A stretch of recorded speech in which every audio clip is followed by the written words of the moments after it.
Well, here we are for National Entrepreneurship Week, presented by Microsoft. This is Microsoft Launch, the program. I'm Alan Taylor from Inc. Radio. Scott Duffy, the author of the book Launch. And our next guest is Kevin Harrington. Now, Scott, he is one of the original sharks. Kevin's the man. So on top of that, he's also the inventor of the infomercial. And I can see here, pioneer of as seen on TV industry, which is a huge industry. What's really exciting about talking to Kevin this week during National Entrepreneurship Week is that Kevin was one of the original founding board members of the biggest entrepreneur organization in the world, EO. And Kevin, I'd love to hear how you got involved and welcome you to the program. Great to be here. Thank you, Scott, Alan. Entrepreneurship Week, I love it. It seems like old home for me because I'm an entrepreneur every week. But it was back in the mid-'80s, and I was hanging out on the West Coast with Entrepreneur Magazine, believe it or not.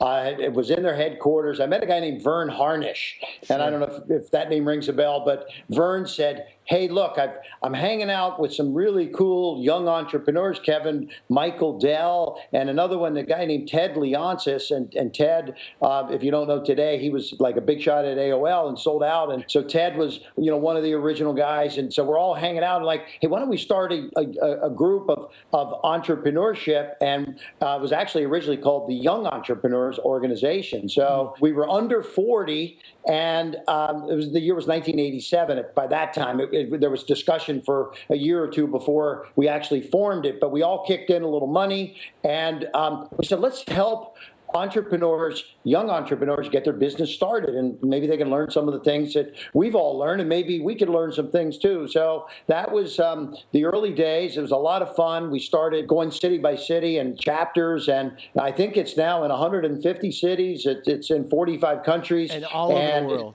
I was in Shanghai recently. I called beforehand and said, hey, I'm coming to Shanghai, EO, Shanghai. Can I come say hello? And wow, they had like 30, 40 people showed up. And it was just like, it's so cool to wherever you want to go. EO is going to be there to support you. They gave me a list of people to do business with there, and I needed some help on some web services. And so EO is just this major group around the world. I'm just so excited that I can say that I was one of the original guys to be involved in that group. I want to just tell everybody also that Kevin does a national radio show every week called Big Pitch Radio. He gets pitches from people 5 days a week on about 40 radio stations. And since you've had so many pitches over the years, and of course, even all the way back to Shark Tank, I mean, you could probably help these entrepreneurs that are watching learn how to give that good pitch, right, Scott? Pitch. Yeah. The perfect pitch. That's funny because I say, Shark Tank has over 45,000 people a year that come to pitch. They only pick about 200 people per season to go on the show. Right. So what happens to the other 44,800?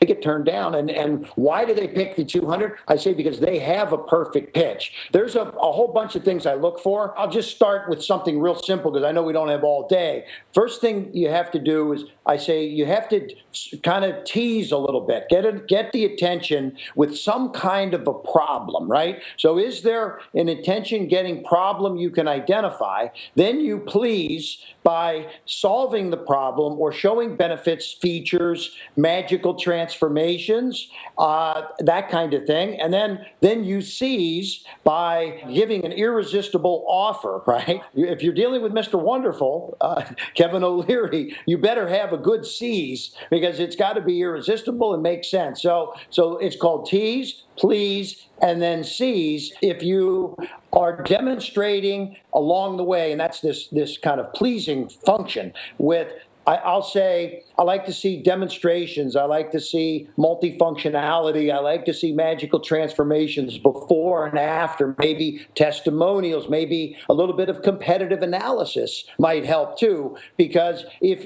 you're going to be looking, and now if we're talking about pitching in an investment mode, you're looking for cash. So you sort of have to maybe take my mind off who else is doing this? Is this unique? Is there any kind of unique positioning? And when I use the word unique, let me say these words. Is it unique enough such that there's no other business or service that solves the problem in a similar fashion? So think about that. So you want to solve problems uniquely, and then talk about how it's unlike anything else, and maybe there might be some intellectual property, some IP, as we say, right? I got another question. It's T's, please, and C's. Now, how about the don'ts? Exactly. Okay, so that's good. So have plenty of passion. So don't put people to sleep. Think of it this way. In many cases, whenever you're pitching, you're generally going to be around other people that are pitching, so that, like, if it's Shark Tank, we start at 8 in the morning, we go till 8 o'clock at night. It's pitch after pitch after pitch. In one day, I took 93 pitches on a preliminary. This wasn't taping for the show, actually, but think about taking 93 pitches in one day. By the time I got to 35, I thought, I was ready to chew my arm off, right? So, I'm like, we got to keep doing this. But so these were 3-minute pitches. And if you do the math, that takes a long time to get through 93, because very seldom did it end at 3 minutes. But so you need to have some excitement and passion to your pitch, right? Also, be prepared to give an offer that makes sense. Don't talk about how if we only get 5% of this $10 billion market, we're gonna have this $500 million business, right? Those percentages and numbers mean nothing. If you don't have a marketing plan and a plan of attack on how you're going to build the business, and one other thing, be prepared to talk about the use of proceeds, because a lot of the finance guys, you're there, okay, I want $250,000 for 10% of my company. You need to explain the valuation.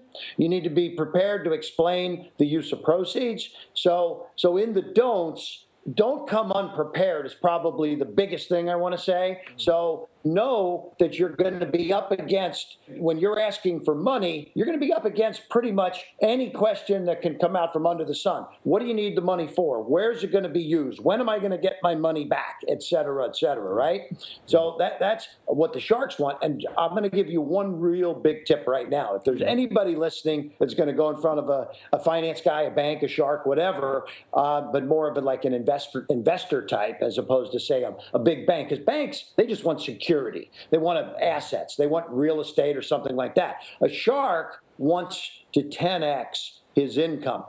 Don't say, oh, I'll give you 5% interest on your money, right? I want to know that if I put up $100,000, I'm not getting back 105 or 110,000. I want back 500,000 or $1 million maybe. And I'm not trying to be greedy here. It's just, think of the risk that's involved in investing in some of these small businesses. So this is a tip that works. When somebody comes on Shark Tank and they say, or they come to my office and they say, I need 100,000, Kevin, I'm so concerned for you, the shark, that you get your money back first, that I'll give you 100% of the proceeds, 100% of the profits until you get all your money back.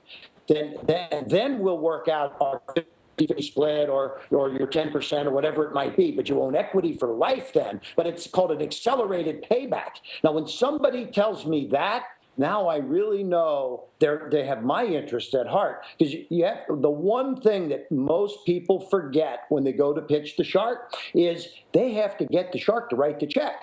And so I want to know, what's the big upside here, So always think about what it takes to get that check.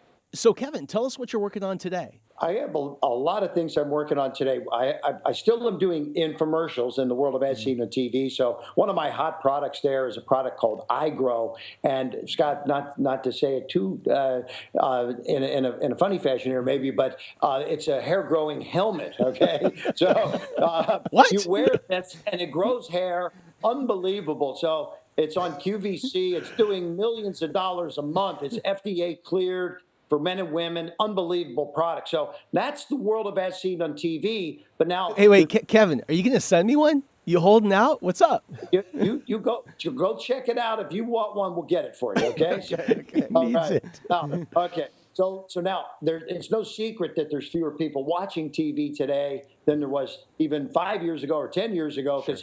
Because kids today are on their mobile phones, Right. the millennials, et cetera, right? So we're doing a mobile deal. I've been in this as seen on TV commerce for 30 plus years. Now I'm going to be in the mobile commerce field because if you're not looking to go to the mobile phone, you're going to be out of business here at some point, right? So Right. I cut a deal with Sprint. We launched a mobile app that's a commerce app called Star Shop. So it's celebrity Awesome. shopping on your mobile phone. That's another one of our ventures. So I'm doing a lot of commerce. I have a new book out also called Becoming a Key Person of Influence. And that sort of takes you as an entrepreneur. I call it becoming an entrepreneur on steroids is kind of what it's like, right? So how to raise your profile, how to become the expert in your field. It's one of the new things that's kind of keeping me hopping is running around the country. I do a little speaking to various corporations and organizations around the U.S. talking about building your personal brand and become either a key company of influence or a key person of influence. Well, that's Kevin Harrington, everybody. You can find him at kevinharrington.tv. And Kevin, thanks for being with us and helping to celebrate National Entrepreneurship Week presented by Microsoft. Thank you, Kevin. Fabulous. Thanks for Kevin. having me, guys. All right, appreciate it. This is Microsoft Launch, the program, and we hope that you'll continue to watch because there's a lot more to come.